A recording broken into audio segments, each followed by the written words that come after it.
मैं डॉक्टर नोमान हूँ। तो मैंने रिसेंटली पीएचडी ख़त्म की है आरआरआई से, रमन रिसर्च इंस्टीट्यूट से, थियोरेटिकल फिज़िक्स में।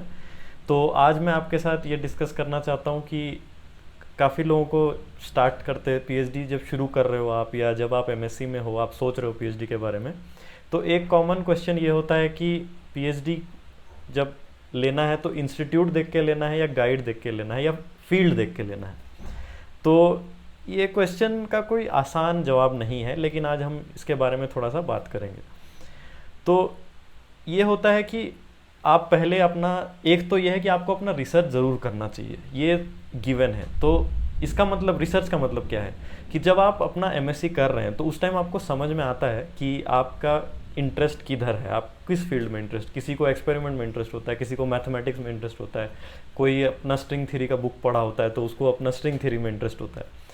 तो ये सब आपको थोड़ा सा आइडिया होता है कि मैं किस तरफ जाना चाहता हूँ। तो आप अगला स्टेप आप ये करेंगे कि आप देखिए कि क्या क्या ऑप्शंस अवेलेबल हैं आपके पास। तो जैसे आप अगर जेस्ट एग्ज़ाम देने की कोशिश कर रहे हैं, आप सीएसआईआर एग्ज़ाम दे रहे हैं, तो काफ़ी इंस्टीट्यूट होते हैं जो इसके थ्रू स्टूडेंट लेते हैं। तो जैसे आप आईआईटीज़ में देखिए, आप आरआरआई है, आईएससी है, इस टाइप के कई इंस्टीट्यूट्स हैं इंडिया में, पीआरएल है, आयुका है, कई इंस्टीट्यूट्स हैं। तो इनके वेब पेजेस पे आप जाइए, आप देखिए कि लोग किस तरह का काम कर रहे हैं। और आप इस बात की चिंता मत कीजिए कि आपको कुछ समझ नहीं आ रहा है काम, ये तो होगा ही, क्योंकि आपको एक्सपीरियंस नहीं है। हो सकता है आपको काम बहुत कॉम्प्लिकेटेड लगे, आपको समझ ना आए उसकी डिटेल, आपको वो सब की चिंता नहीं करनी है। आपको ये बस देखना है कि लोग क्या क्या कर रहे हैं और आपको क्या थोड़ा सा इंटरेस्टिंग लग रहा है, या कहाँ कुछ इंटरेस्टिंग नहीं लग रहा है।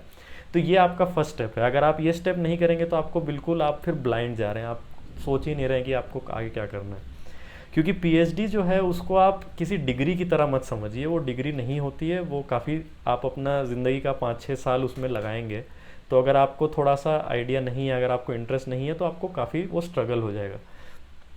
तो ठीक है, आपने अभी रिसर्च कर लिया, आपने देख लिया कि आपको अभी थोड़ा थोड़ा पता चल रहा है कि आप किस फील्ड में इंटरेस्टेड हैं।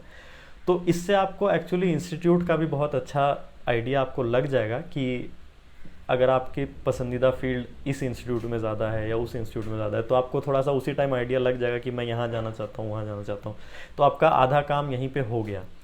अब जहाँ तक गाइड की बात है, ये बहुत ही मुश्किल क्वेश्चन है, क्योंकि गाइड जो है बहुत ही पर्सनल इक्वेशन होता है। आपका और आपके गाइड का जो रिलेशन होता है ये बहुत ही पर्सनल होता है। मेरे खुद के केस में ऐसा हो चुका है कि मेरे एक सीनियर थे, उनका और मेरे गाइड का बिल्कुल ही नहीं बना। मतलब इतना प्रॉब्लम था कि वो एक्चुअली छोड़ के चले गए। लेकिन आप अगर मेरे से पूछेंगे मेरे गाइड के बारे में, तो मेरा रिलेशन काफ़ी अच्छा रहा है, मुझे कोई कंप्लेंट नहीं है उसके बारे में। तो मैं बस ये बोलना चाह रहा हूँ कि काफ़ी पर्सनल इक्वेशन होता है, और आपको हो सकता है कोई पसंद आए, किसी और को कोई पसंद ना आए। तो ये गाइड वाला जो क्वेश्चन है ये बहुत मुश्किल क्वेश्चन होता है। तो इसलिए मैं आपको बोल रहा हूँ कि अगर आप पहले इंस्टीट्यूट लेवल पे और फील्ड आप कहाँ जाना चाहते हैं, वो अगर आप थोड़ा सा आइडिया लेके चलेंगे, तो उसके आगे आपका थोड़ा काम आसान हो जाएगा। क्योंकि आप जब इंटरव्यू के लिए जाएंगे उस इंस्टीट्यूट में, जब आप वहाँ पे या कोई विज़िट के लिए जाएंगे, या आप कोई प्रोजेक्ट करने जाएंगे, जैसे कई लोग एमएससी के दौरान भी प्रोजेक्ट कर लेते हैं, तो उस टाइम आपको पता रहेगा, आप लोगों से बात करेंगे, आप फैकल्टी से जाके मिलेंगे, और वो जो आप मिलेंगे, जो इंटरेक्शन करेंगे, उसी टाइम आपको ये सब चीज़ें, मतलब आपको सोचनी है कि अगर इस बंदे के साथ मैं काम करूँगा, अगर ये मेरे सुपरवाइज़र होंगे, तो मेरा एक्सपीरियंस कैसा रहेगा। उनके साथ बात करके आपको कैसी फीलिंग आ रही है, आप कंफर्टेबल फील कर रहे हैं, आप जिस तरह सोचते हैं वो उस तरह से उनका भी थोड़ा बहुत सिमिलर है। अब मैं ये नहीं बोलूँगा कि आपको बिल्कुल परफेक्ट चाहिए, परफेक्ट आपको कभी नहीं मिलेगा। किसी के साथ काम करना कोई किसी के साथ दोस्ती करने जैसा होता है। मतलब आपको काफ़ी उसमें कॉम्प्रोमाइज़ भी करना पड़ेगा, आपको उनके हिसाब से एडजस्ट भी करना पड़ेगा, लेकिन आपको एक बैलेंस ढूंढना है। आपको एक ये देखना है कि कैसा तालमेल चल रहा है, आपको उनकी बात करने के स्टाइल से, उनके काम करने के स्टाइल से आप अग्री करते हैं कि नहीं करते हैं। तो ये फाइनल स्टेज है, मतलब आप उस पर बाद में ध्यान दीजिए। पहले आप अपना रिसर्च कीजिए, आप अपना पता कीजिए आप किधर इंटरेस्टेड हैं, क्या है, आप पीएचडी करना भी चाहते हैं या नहीं, ये सब आप पहले सोचिए। अब ये मैंने थोड़ा सा बताया कि क्या बेसिस पे आपका चॉइस होना चाहिए। दूसरा चीज़ मैं एक और ये बताना चाहता हूँ कि गाइड का या सुपरवाइज़र का रोल क्या होता है पीएचडी के अंदर। तो अब मान लीजिए कि आपने कहीं ज्वाइन कर लिया, कोई इंस्टीट्यूट, आपने कोई एग्ज़ाम क्लियर कर लिया, अब आपने किसी के under as a PhD student join भी कर लिया, तो अब क्या रोल है। तो गाइड के एक्चुअली मल्टीपल रोल्स होते हैं आपकी लाइफ में। एक तो उनका एडमिनिस्ट्रेटिव रोल होता है कि आप उनके अंडर एज ए उनके स्टूडेंट रजिस्टर्ड हैं, तो उनका सारा जिम्मेदारी है कि आपका जो काम चल रहा है वो सही ट्रैक पे चल रहा है कि नहीं, आप टाइम पे ख़त्म कर रहे हैं कि नहीं, आपका जो आप किसी काम में अगर फंस गए हैं तो उनकी ज़िम्मेदारी है कि आपको हेल्प करें या आपको थोड़ा सा सही डायरेक्शन में पॉइंट करें। तो ये सब तो है। अब और गाइड का रोल ये भी है कि जैसे अगर आप पर्सनली स्ट्रगल कर रहे हैं, अगर आप पीएचडी में कई बार ऐसा होता है कि आप बहुत एंथुजियाज्म के साथ एंटर करते हैं, आपको पहले लगता है कि मैं ये कर दूंगा वो कर दूंगा, फिर आपको 1 2 3 साल में आपको थोड़ा सा काम या तो बोरिंग लगने लग जाता है या आपका इंटरेस्ट ख़त्म हो जाता है। और इसका रीज़न कुछ भी हो सकता है, इसका रीज़न काम रिलेटेड हो सकता है, इसका रीज़न कोई एक्सटर्नल भी हो सकता है, आपकी लाइफ में कुछ और चल रहा है, आपको यहाँ मन नहीं लग रहा है, जो भी है। तो गाइड का रोल इस टाइम पे बहुत ज़रूरी हो जाता है कि वो आपको सपोर्ट करे इस टाइम में, और आपको मतलब फिर से वापस ट्रैक पे लाए, या अगर आप नहीं ट्रैक पे आना चाहते हैं, आप कुछ और करना चाहते हैं, तो उसमें भी वो आपको मदद करे।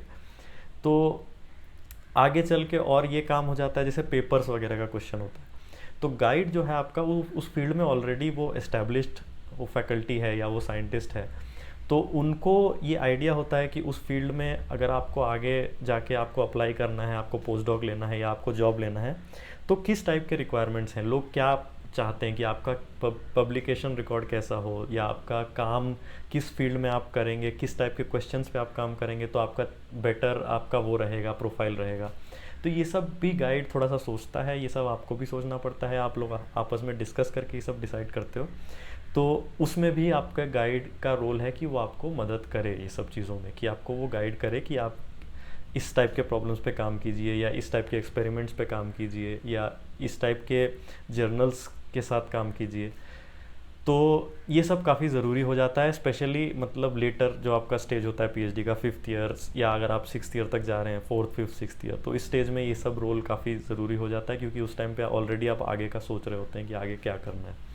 तो गाइड का काफ़ी डाइवर्स रोल होता है। अब मैं ये नहीं बोलूँगा कि सारे गाइड इस तरह से काम करते हैं, कई गाइड का वर्किंग स्टाइल अलग होता है। जैसे कई लोग आपको अपने उस पर छोड़ देते हैं कि आप अपना प्रॉब्लम करिए और आप खुद ही डिफ़ाइन कीजिए। तो ये आपके भी कंफर्ट लेवल पर डिपेंड करता है कि आप किस तरह से काम करना चाहते हैं। कुछ लोग बिल्कुल मिनिमम इंटरफेरेंस के साथ काम करते हैं, कुछ लोग आपके साथ रोज़ बैठ के जो आप रोज़ कर रहे हो डे टू डे वो काम करेंगे। तो ये आपकी पर्सनल प्रेफरेंस और आपकी पर्सनल चॉइस पे होता है। बट इस तरह के जो है डाइवर्स रोल्स होते हैं गाइड्स के, और आपको भी इस सब चीज़ों पे थोड़ा सा सोचना चाहिए बिफोर आप किसी के साथ ज्वाइन करें, या कहीं पे आप कमिटमेंट दे दें कि आप ज्वाइन कर रहे हैं। तो मुझे लगता है कि अगर आप पहले से प्रिपेयर्ड हैं, अगर आप पहले से अपना रिसर्च करके आए हैं, अगर आप सोच के आए हैं कि मैं कैसा काम करना चाहता हूँ, तो आपकी पीएचडी लाइफ काफ़ी कंफर्टेबल रहेगी। और कंफर्टेबल तो मैं नहीं बोलूँगा, लेकिन काफ़ी स्मूथ रहेगी, ईजी रहेगी कंपेयर टू अगर आप बिल्कुल कुछ नहीं सोच के आए हैं तो। और इसमें खैर फ्लेक्सिबिलिटी भी है, ऐसा नहीं है कि आप बिल्कुल अपना मन बना लें, फ्लेक्सिबल आप रहें, लेकिन आपको थोड़ा सा अगर आइडिया हो तो इससे काफ़ी फ़ायदा हो जाता है। तो मैं इतना ही बोलूँगा आज के लिए। तो दिलीप को मैं धन्यवाद देना चाहूँगा इस अपॉर्चुनिटी के लिए। होपफुली आपको ये वीडियो यूज़फुल लगा, और अगर आपको लगा तो सब्सक्राइब ज़रूर कीजिए।